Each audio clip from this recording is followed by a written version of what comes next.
Welcome to the Vitreous Table. The space of Vitreous Table has been created for VR surgeons and enthusiasts where they can share their cases, concepts, experiences relative to VR surgeries. Here we'll try to discuss the nuances of surgeries, their concepts in a very crisp manner so that everyone learns and but also try to review the latest literature if required. So without any delay, let me straight head into the concept of it, and let's start with our first webisode, which is called as intraoperative disc bleed, in understanding the nuances of when and how to of for the same. So here we have a case of 41-year-old patient with PDR and featuring taut posterior hyaloid and subhyaloid hemorrhage. OCT and fundus photos both are showed PDR with dense hemorrhages and hyaloid, and the best corrected vision in the left eye was 6/60, and the right was 6/24. The left eye was operated before, and it had a better, a good surgical outcome with vision being 6/9 post-operatively. So the left eye, the right eye was also planned for the same. Pre-operatively, we gave anti-VEGF 5 days. So here we take up the right eye for surgery. The 25 gauge vitrectomy is initiated. Core debulking has been done. And here I'm using the Constellation machine with the Recite SD viewing system. After the initial debulking, you can see there are areas of various hues of hemorrhages which actually correlates with the amount of active and non-active bleeders. We are trying to get into the plane of the posterior hyaloid so that we can dissect it out. But since the hyaloid is very taut, we are not able to do that. And that is where we think about doing a central to peripheral approach in this patient.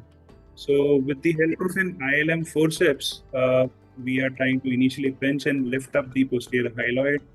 And then using a cutter, the suction part is used, and there you can actually lift up the posterior hyaloid and slowly and meticulously dissect the posterior hyaloid. Care should be taken that you should avoid any iatrogenic breaks or any hemorrhages from the fronts. So once that is completed, you can see the peripheral shaving is done. The pre-retinal hemorrhages which was there at the posterior pole, that has been removed using active suction. Then mandatory peripheral indent is done to look for any breaks. And in this particular case, we did have a peripheral break which was marked, and peripheral shaving was completed in this patient. So now you can see that during this hemorrhage evacuation, the disc hemorrhage with peripapillary retinal bleeding emerged in this patient. And initially, this was controlled by increasing the bottle height to 60 intraocular pressures, though oozing still persisted. And this worsened instrument exchange and ILM peeling. So post peeling, you can see that the ooze is still persisting, and nasal PRP was done in this patient. But then again, the bleeding still persisted, and then we thought about doing a good vitreous lavage, taking out the blood as much as possible, and then after that, to complete the temporal PRP, we used a PFCL as a temporary tamponade over the disc. So after putting here you can see now the PFC would be placed over the disc, where it will help in decreasing the ooze from the disc area. And then the temporal PRP was completed. After completing the temporal PRP, the case was closed using oil as a tamponade. But then again, even after closing the surgery, there was an organized clot which was present over the posterior pole.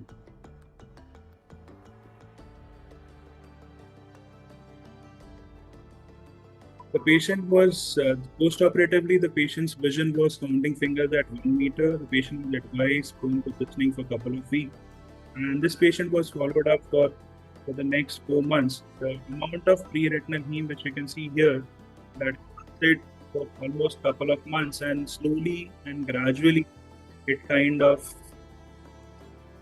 got absorbed.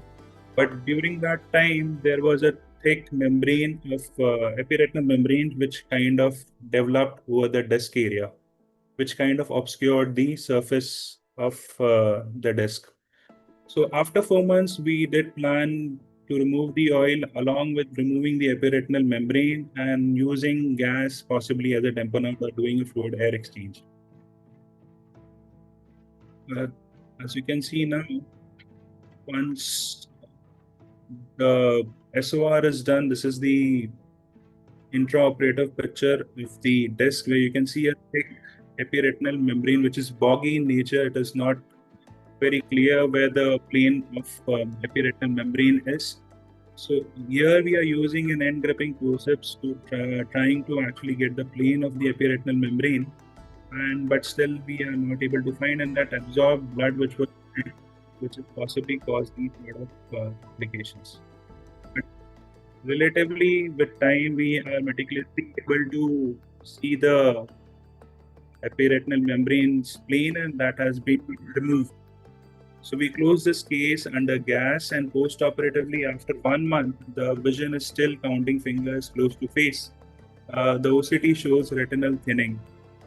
So from 624 to counting fingers 1 meter. So this eye was not as lucky. The other eye did improve.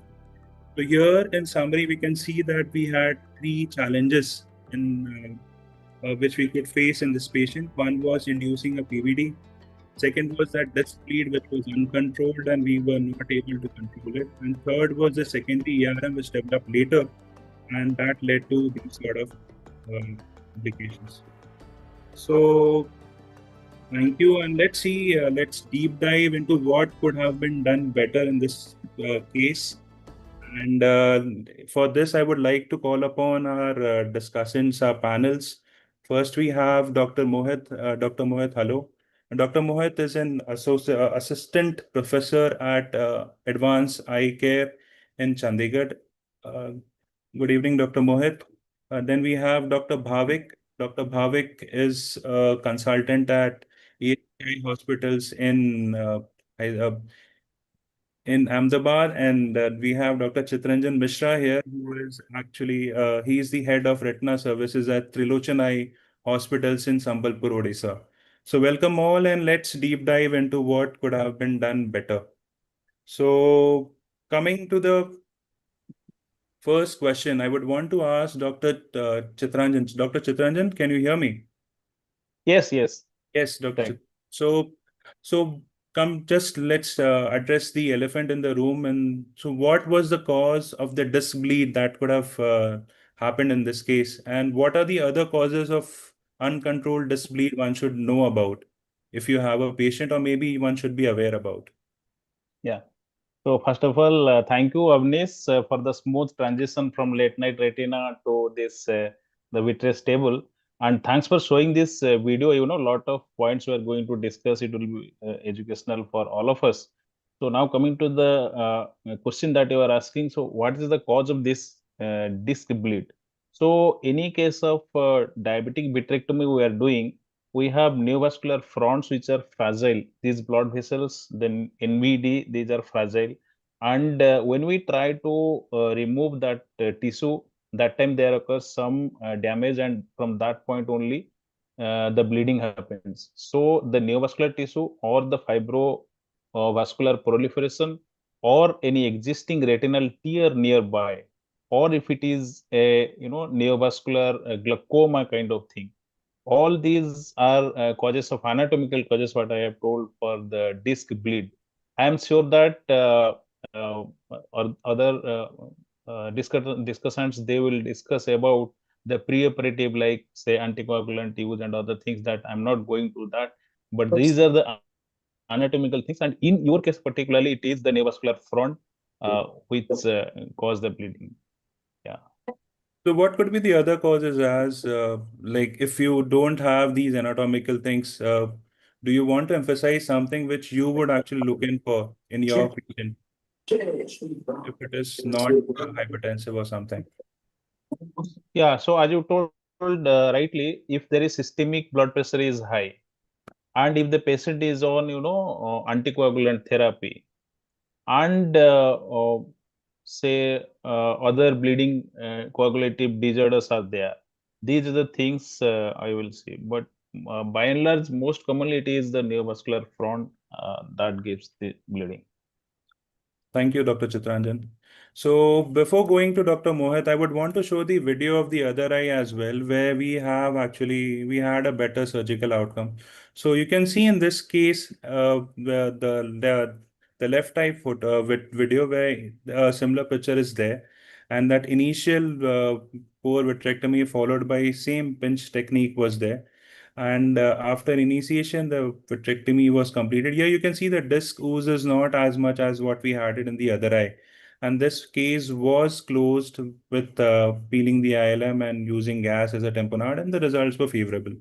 So coming to Dr. Chitranjan, Dr. Mohit, since Dr. Chitranjan has talked about some anatomical and systemic causes, how do you want to, what are the parameters you would want to look into these sort of patients where he's actually talking about fibrovascular fronts as the possible cause of displeats? And if that is the this neovascular complex which we see, so, do you want to do any investigations or imaging which could actually help in deciding the course of your surgery? And can you give us some insights whether when do you want to take up these patients for surgery, whether their systemic parameters are there or use of anti-VEGFs? And then lately, last, I think we can go into asking about lasers. So, Dr. Mohit, if you can help us. Thanks, Avnish. All very pertinent questions, and I think very well shown surgeries of both the eyes. I'm just going to try and mix maybe and try and answer all three questions maybe together. So as far as preoperative imaging is concerned in a patient like this, only to assess the neovascular fronts at the disc, no. As a clinical diagnosis, once you have PDR, HRC, this patient had a taut hyaloid. You could see that. You could see that, very, very well. There were pockets of premacular bleeds, which were within and outside the macula. What I would have done for this patient, and which was very clear, was to actually pass a OCT line scan prior to surgery also, because you could see it was almost like a U-shaped configuration when the surgery began between the disc and the pre-retinal bleed. So I would have wanted to take a look at the foveal and the perifoveal area pre-operatively, because that was visible, right, on OCT. That would have told me two things. A, whether there is thinning to begin with, which is a surrogate marker of ischemia, whether there is schisis to begin with, which is also a surrogate marker for ischemia, or three, whether there is just a focal VMT, which if we were to go forward with the technique that we did, which was a mini PVD induction at the disc, which is what we generally all tend to do because the retina and choroid are thickest in that area. But if there's a focal VMT, that could be counterproductive because we could actually de-roof that focal VMT and actually cause a MAC hole. So I think passing a line scan or maybe a radial scan in this patient through the fovea is something that I think should have been done. As far as systemic workup is concerned, I think this patient was young. This patient was 41 and had bilateral, and I'm guessing wasn't a type 1 diabetic.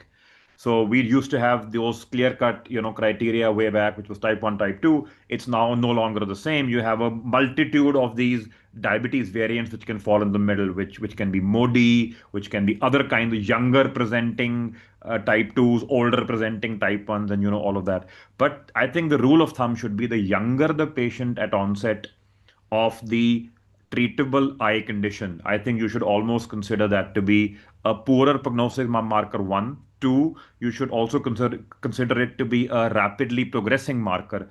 If there's a 40-year-old with PDR versus a 60-year-old with PDR, the PDR will progress to HRC and bleeds a lot faster in the 40-year-old. Similarly, someone with 40 years old, the hyaloid, the liquefaction, all of those are non-existent.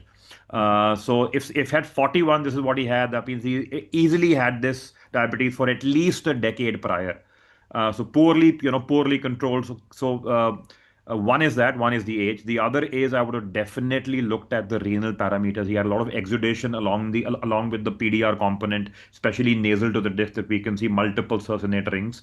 So I think that needs to be looked at because not only the eye is, the body is also getting badgered. I would definitely have done, as far as the role of lasers is concerned, pre-operative pan-retinal photocoagulation, especially in this eye, given that the fellow eye was taken to surgery before. So I think we had ample window of opportunity to try and kind of stabilize this eye better prior to surgery and pump in lots of laser. That would have helped in three things. One, of course, your operative laser is reduced. Two, the vascularity of the membranes goes down. Especially the ones that you would typically not expect the anti-VEGFs to be very, very effective against. And three, again, because the patient is younger, I want to try and hit the neovascular process with all the things that I can get pre-op to try and get the best possible outcome. Excellent, Dr. Mohit. So, if you have a patient, like, I mean, what I could understand was if you have a younger patient, you have to not jump into surgeries. If the views are better, try to laser it out and possibly try to reduce the fibrovascularity. Try to have a idiopathic sort of, or maybe without any cost, to induce a posterior hyaloid detachment and possibly take up for surgeries. So, and systemic parameters, do you have any idea about how do you go about with HbA1c parameters in these sort of patients? Because as you rightly said, there was deranged functions all throughout, and the HbA1c was on the higher side of 10. So, do you actually take up these patients for surgeries early, or do you actually wait to let the HbA1c, or what parameter do you actually look? Do you look into the FBS, PPBS, or you just look into the HbA1c before taking up for surgery for these sort of patients? Yeah. So typically, I don't think that is my call to make. I have after having discussions with my endocrine/physician colleagues, I have a fair idea. But one thing's clear: I don't make that call for the patient because I am not equipped with my limited, systemic knowledge to try and deal just in case I take a call and intra or post operatively there is an issue. So I think it's very important to get your physician involved during the pre-op planning, and the fitness, the clearance has to come from surgery, from the physician. Now, typically, they would look at a few parameters. They would look at fasting blood sugar, ppb but they would give a little more credence to HbA1c. And all of those factors basically, so high blood sugars typically are an issue in type 1 diabetics, high to the tune of 400, 500, 600, especially if they feel that they might go into diabetic ketoacidosis. Otherwise, short of that, if you have high blood sugars, it's more of an issue for the surgeon because you have chances of infection, poor wound healing, and all of that. So, systemic issues with typically high blood sugars on the day or perioperative surgical period is not much as of an issue as are deranged RFTs, high blood pressures, uncontrolled cardiac and CVA status. Those are issues.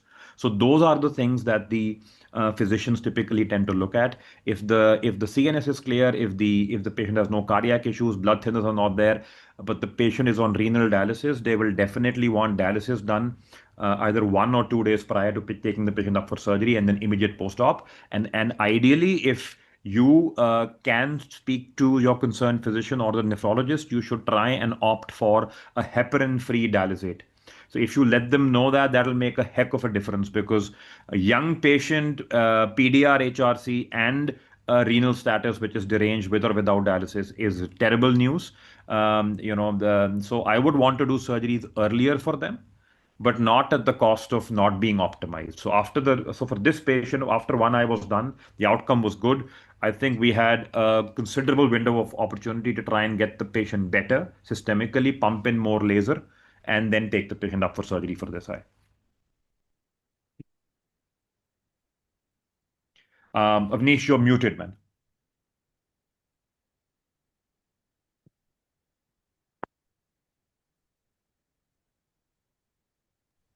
Yeah, I think Dr. Mohit, you made an excellent point.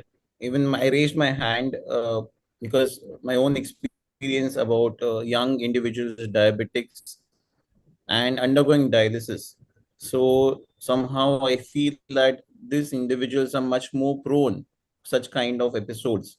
Plus, they are on anticoagulants and, as you mentioned, heparin-free dialysis, which was the point. Yeah. Yeah. So I think that was a very good discussion and a lot of important points that you covered. Absolutely, Dr. Mohit. And so now let's, once we have assessed the systemic parameters and we have done the assessment with OCTs and we have got the patient for surgery, even after that, we have a patient like this which comes onto your table. And when we are doing your surgeries, we do tend to see these sort of fronts actually bleeding. So over to you, Dr. Bhavik. Can you explain us how do you want to tackle these sort of bleeds which is happening? Here you can see in the video we have tried to raise the bottle height. We have used PFCL. True. But what would be your ideal way to go? Both first you can talk about hemostatic, I would say, and then we can talk about surgical. Yeah, I think it's a very pertinent question pertaining to the surgical video also that you just showed us. And there are certain parts in the video. I'll go back to the video if you can play them as well, where the disc ooze is happening, but we are going and doing certain other things. Right. So intraoperative disc bleeding can be one of the most frustrating events that happens to the surgeon. And especially when you're young, you tend to ignore it.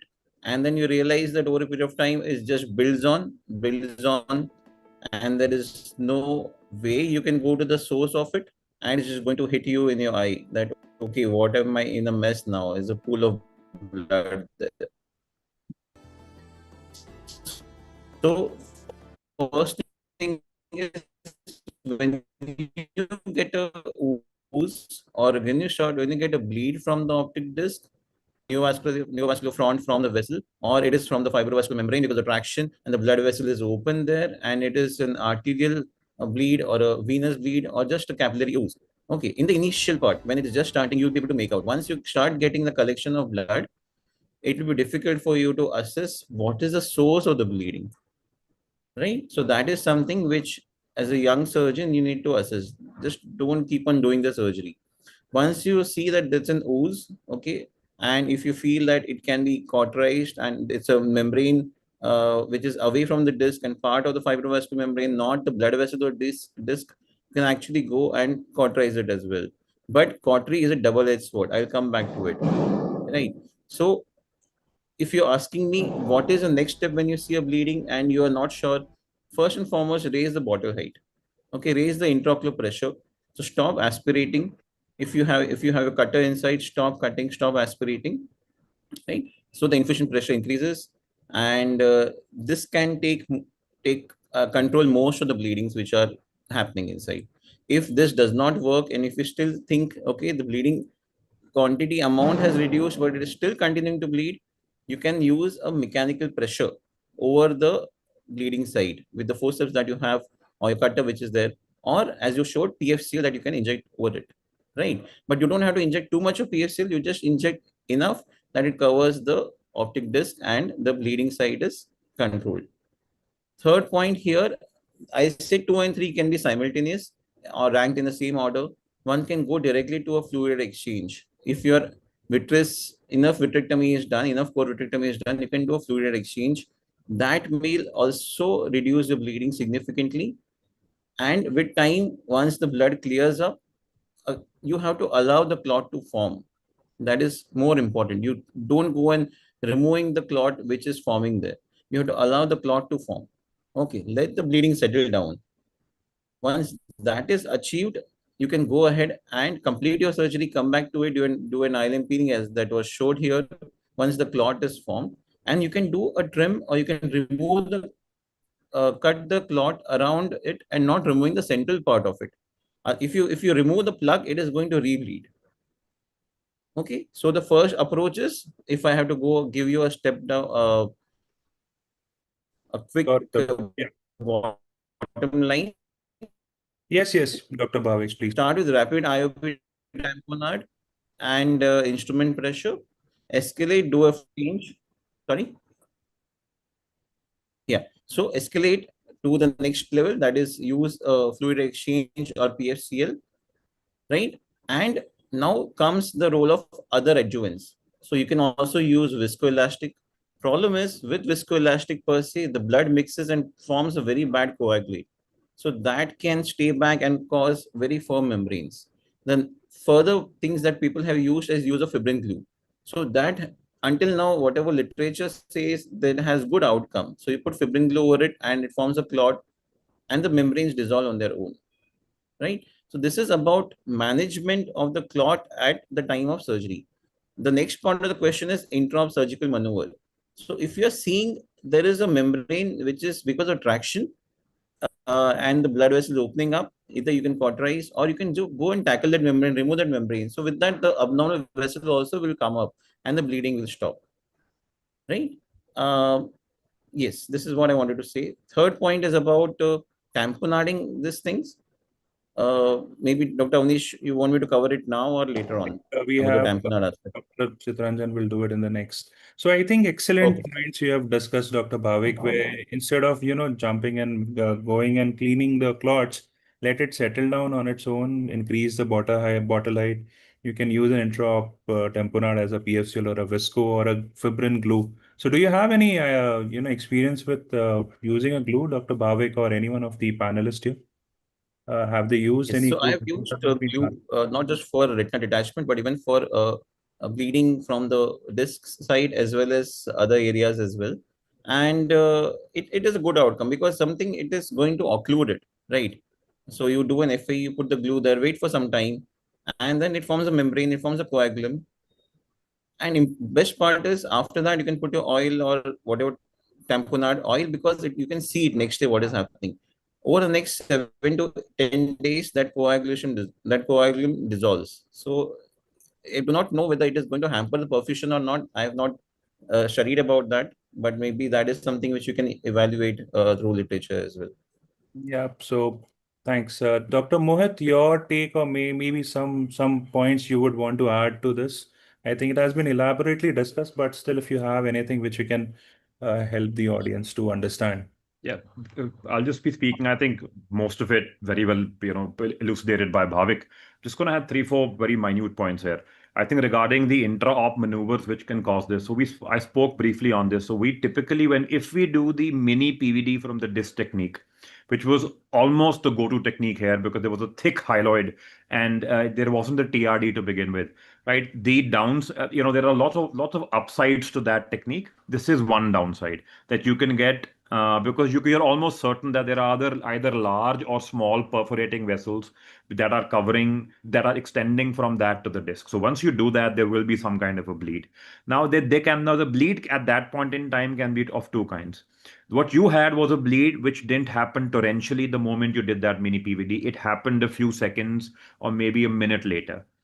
If that happens, those are generally a bit easier to control because they're from micro perforating vessels. If you do a mini PVD and you suddenly get like a bleed, that means one of the major trunks is what you got out. Controlling that when the TPHM is not out and there's a bleed the moment you did the PVD, that becomes a bit of an issue. And there the only option is to go to 60.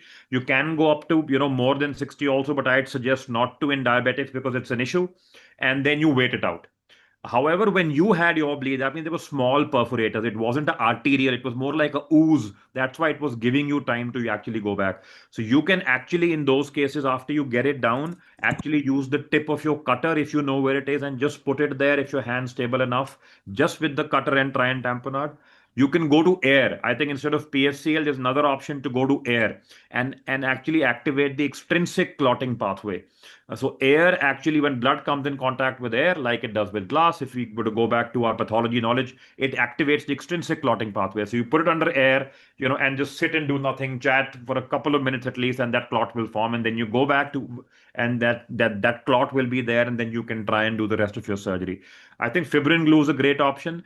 Some people have anecdotally used tranexamic acid. Just a word of caution with tranexamic acid. Tranexamic acid, the mechanism of action is not the same as fibrin glue. Fibrin glue is basically like fibrinogen. So the idea there is it's not clotting, you want it to clot. Tranexamic acid doesn't work like that. It works, and our gynecological colleagues, would know better because they use that a lot. Once there is a clot, so there was bleeding, now there's a clot, now that clot is causing lysis, so there's a rebleed. So tranexamic acid causes clot stabilization by preventing plasminogen formation. So tranexamic acid intravitreal, there is no role in this case. Tranexamic acid, the role in your case was because at the end, just before you put in oil, you still had a considerable blood clot which was over the retina.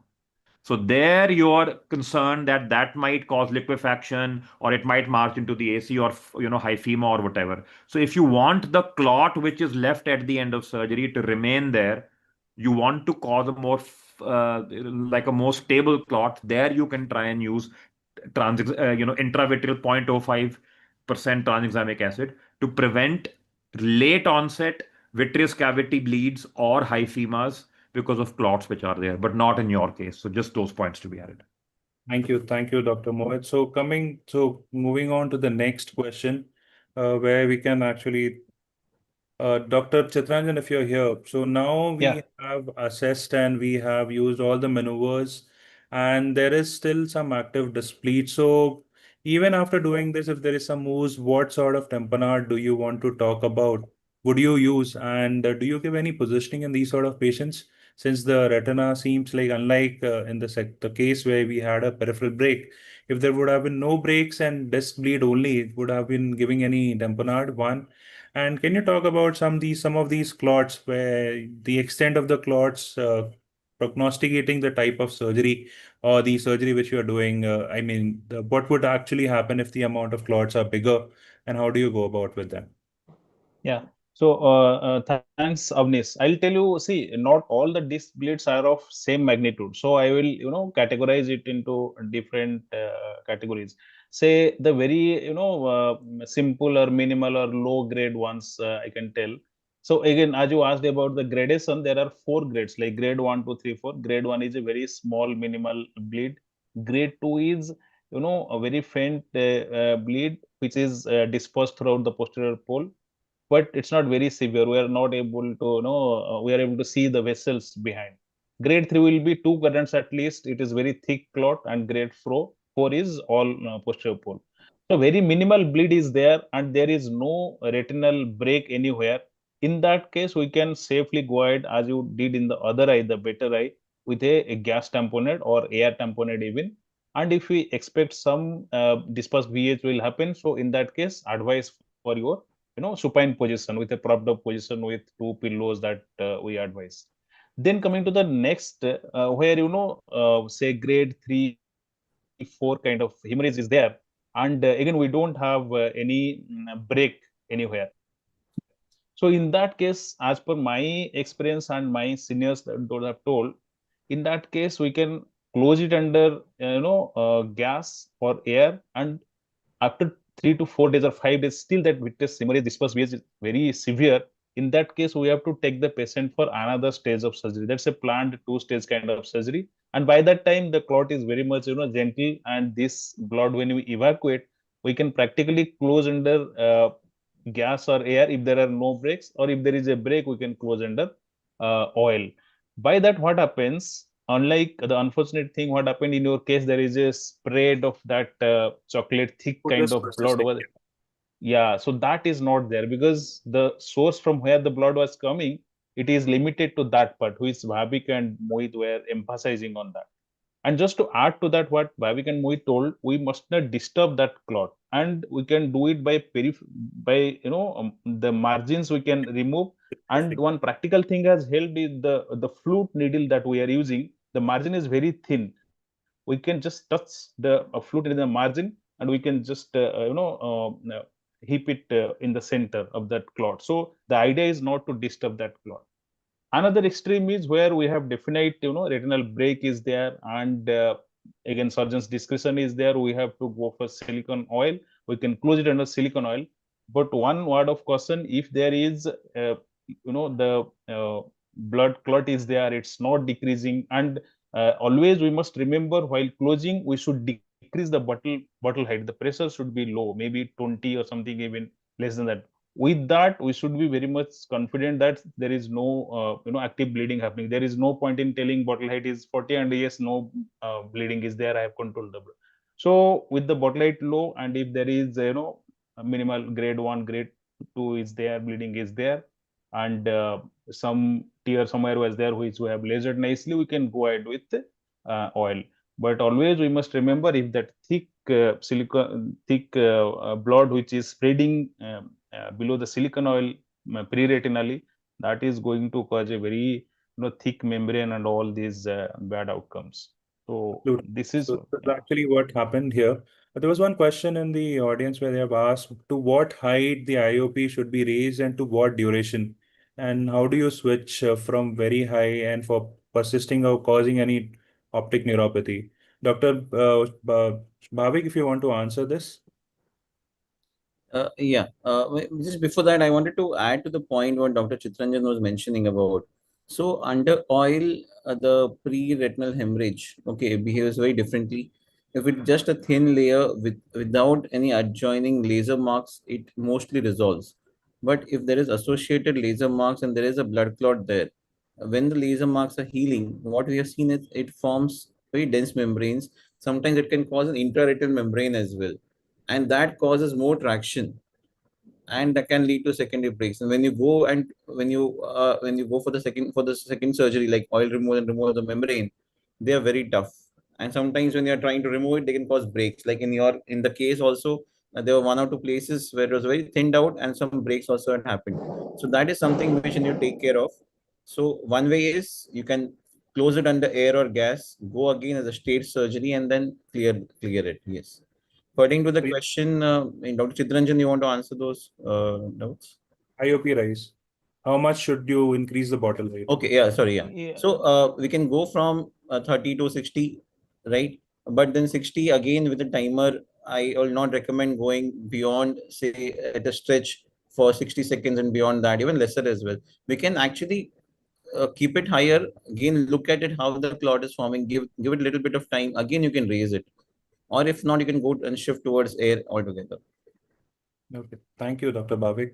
So the next question again is if, like I think Dr. Bhavik has covered some points about it, where initially we did the surgery, we had the clot which is forming, and as Dr. Chitranjan described, we can change and we can do a lavage and come back or put an oil depending upon the extent of bleed. Coming to the question here is like it's not stopping at all. So, Dr. Mohit, your call on how do you want to go about if the clot is still not stopping, and would you do something different with respect to putting the tamponade and the positioning in these sort of patients? And do you want to take up these patients for surgery early, whether you can leave a PFCL or a gas and go about with it? Yeah. So again, I think we have discussed most things. I'd just say three things which would be a bit different. So if the bleed's not stopping, like I said earlier, I think instead of PFCL, it's just go to air. Just go to air early. And again, activation of the extrinsic coagulation. We have the intrinsic extrinsic pathways, the extrinsic pathway. So that'll actually help, bring all of it together. And then we can go back to fluid and then do, whatever else, needs to be done.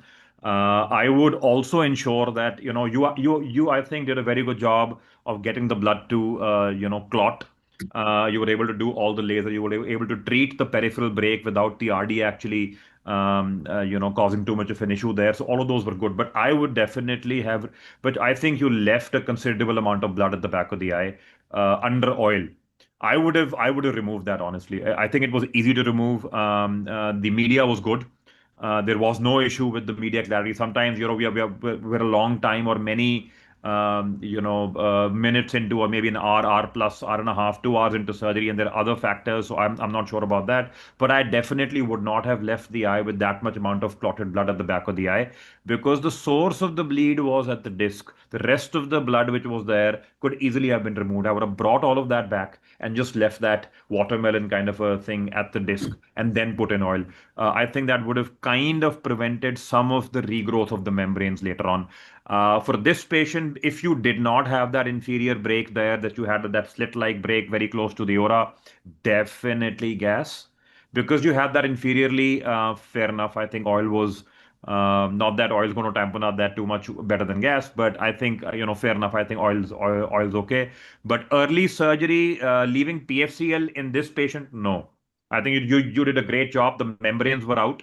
The hemorrhage was controlled by the end of the surgery. I think just trimming down the clot and putting in, honestly, I think I would have put in C3F8 in this patient, even with the inferior break. But I think oil was okay, but not this. I did not warrant leaving PFCL and then taking this patient up for surgery again. I think it was fairly well done, except that the blood could have been removed a bit more before putting in oil. So what would be your indication for putting an oil in like if there is a TRD, you would say that if you have no breaks and possibly one or two breaks which would have been there, you would always go for gases in these sort of patients where there is some amount of hemorrhage which is still persisting or it is still there.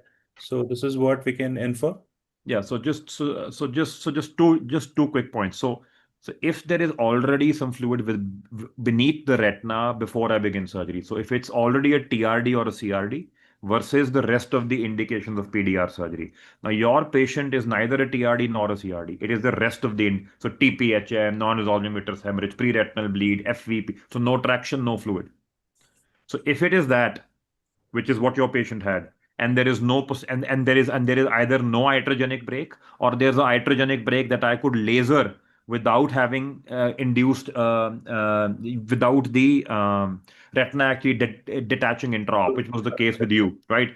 I would definitely put, because this patient had a break in just gas. If I did not have the break inferiorly, I wouldn't have put any tamponade in this patient. Now, if this patient had TRD or a CRD, so if it was a CRD, then most likely oil. If it was a TRD, no break, no no tamponade. I mean BSS again.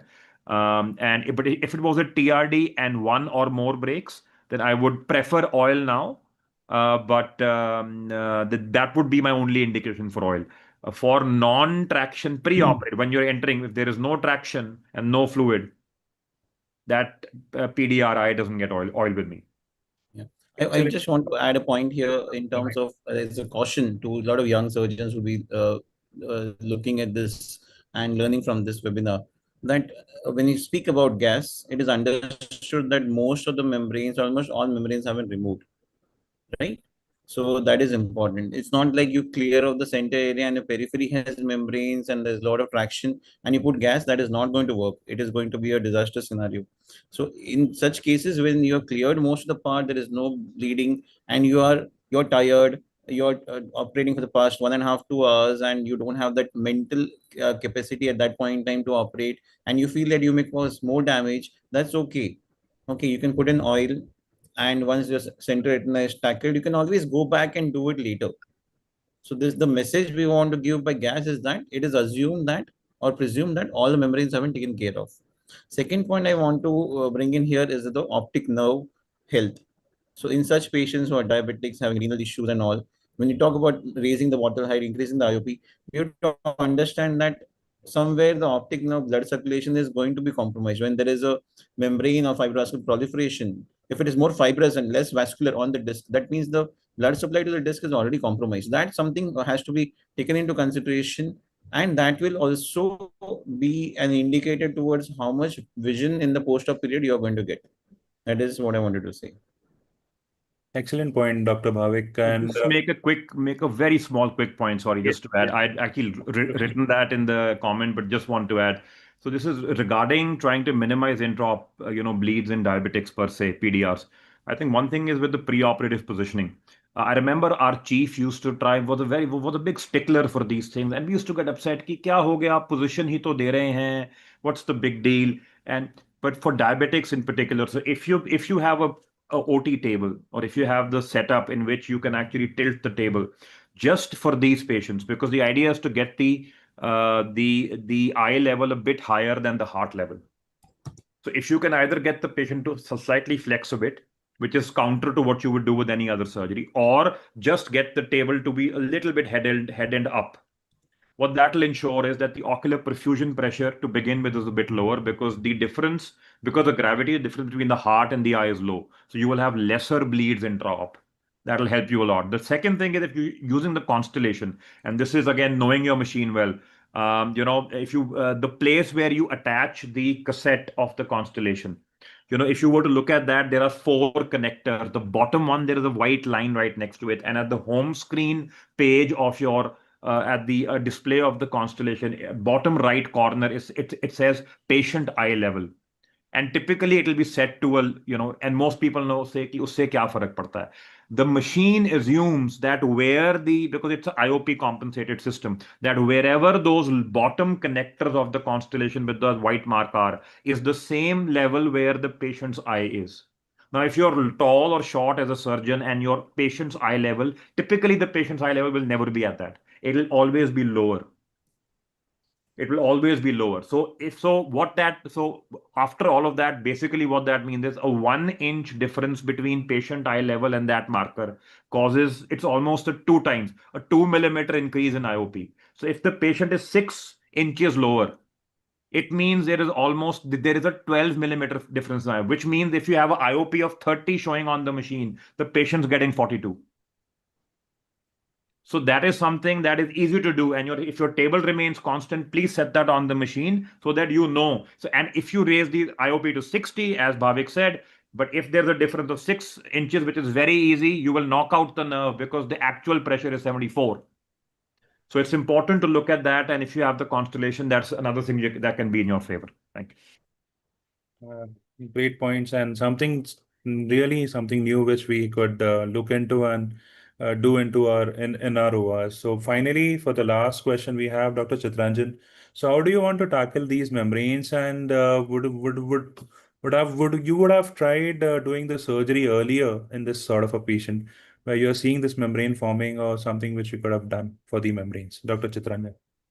Yeah. So regarding the epiretinal membrane or this diabetic membrane, I'll tell what you have done. The previous case, it was very nice. The other eye, I mean to say, it's very nice. But as Mohit very briefly touched upon, probably the outside in technique. You did one inside out technique, right? So if you would have done some outside in technique, in that case, probably we would have to tackle the disc bleed or disc maneuver, whatever, at the end, so we can be more gentle, or even if that blood is there, our other work, everything has been over by that time. So anyway, it is again as per the surgeon's discretion we can do. So this is one thing I want to tell. The second point quickly, you have already told the retina is boggy in these cases. So the ILM peeling or ERM peeling, of course, assisted by the dye and with the help of PFCL is more easier than without PFCL, because PFCL actually settles it. And it's not that we cannot stain under PFCL. We can put PFCL, then under PFCL we can stain it, and then we can peel the ILM. But one thing I have seen that during ILM peeling also small vessels are there. Of course, in between the arcade there are no major blood vessel, but these oozing also sometimes this keeps on bothering the surgeons intraoperatively. So you should be careful about that. So these are the 2 points only briefly I wanted to tell, that outside in maybe we can prefer, and the ILM peeling with the help of PFCL. Excellent points. So let's sum it up and let's talk about the key learnings from this case. So three things which we highlighted before was induction of the PVD, then the disc bleed, and third, the epiretinal membranes. So as with the first question, the anatomic causes and the systemic causes are to be addressed. And one should be aware about these fronts. And if we can, as Dr. Mohit was talking about, we can do an OCT, and doing an early lasers in these sort of patients will be better rather than jumping in. One, systemic control, I think he has talked about getting a consent from your physician and then doing the surgeries. Younger patients with poorer prognosis would be there because they would have deranged functions. Lasers would definitely help. As far as the pointers for disc bleed was concerned, Dr. Bhavik nicely pointed out about hemostatic control, where he was talking about raising the IOP. You can use fluid air as a tamponade. You can use PFCL. People have used glue as well. Talking about situations where the clot is still persisting, Dr. Mohit, Dr. Bhavik have talked about using gas in those conditions, removing all the membranes and going back again if required. And lastly, we are talking about these epiretinal membranes, where getting an assistance from a PFCL or a dye would help in removing these sort of boggy membranes under control positions, and that could give us some favorable outcomes. So this is it, guys. I think we had a very good discussion about all these uh, problems when we have disc bleed. So anything which you want to add, I think we have a Instagram page where you can send in, or you can send in to the core members. How do you want to have these sort of discussions in the future? And we'll come back again with some very interesting cases and some concepts where it will help you with having very good surgical outcomes, and actually you enjoy doing your surgeries. So thank you so much. And I would really want to thank our core members, Dr. Mohit, Dr. Bhavik, Dr. Sharath, who is doing the EV for us this time around, Dr. Chitranjan. Dr. Shishir is not there, but most of yeah, the logos and everything, most of those things was done by him. So thank you so much. I think if we can close, Dr. Bhavik, your take if you want to say, and then we can sum it up. Yeah, I just want to thank all the listeners here on Zoom and on YouTube as well for coming and joining us. And we will give our best to ensure that we bring out the best of the discussion points, which is something different. And this is mostly a format which is going to be. If you have interesting cases, if you have interesting points, do visit our Instagram page and send us your cases, send us your comments. We'll definitely try to incorporate them as well. Thank you. Yeah, thank you. And we do also have Dr. Divyansh Mishra. He'll be joining us soon, I think, in the next coming webinars. So thank you so much, everyone. We would like to close.